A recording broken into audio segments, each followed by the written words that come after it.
Matrimony ॲपवर doctor असल्याचं भासवून बनावट प्रोफाईल तयार केलं.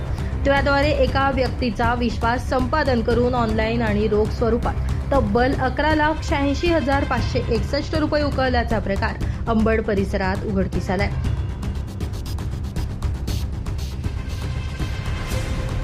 या प्रकरणी अंबड पोलिसांनी चौघांविरुद्ध फसवणुकीचा गुन्हा दाखल केलाय.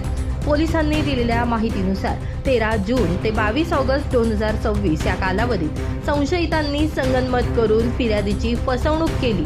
संशयितांपैकी एका महिलेनं स्वतः डॉक्टर असल्याचं भासवून डॉक्टर सायली पाटील या नावानं मॅट्रिमोनी ॲपवर बनावट प्रोफाईल तयार केलं. यानंतर वेगवेगळ्या मोबाईल क्रमांकांवरून फिर्यादी आणि त्यांच्या वडिलांशी संपर्क साधण्यात आला. संशयितांनी तिचा मोठा भाऊ लुकेश आणि निवृत्त काकाशीही मोबाईलवरून संवाद घडवून आणला.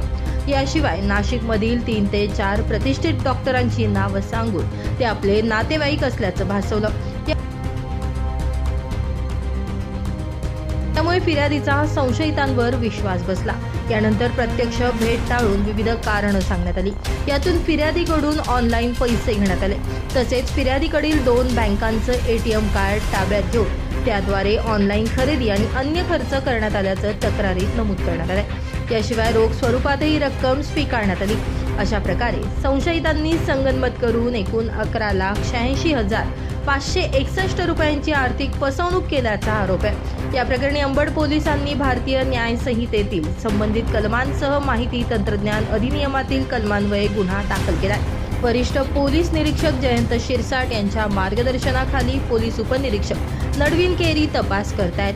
नितीन चव्हाण, पंचनामा न्यूज, सिडको.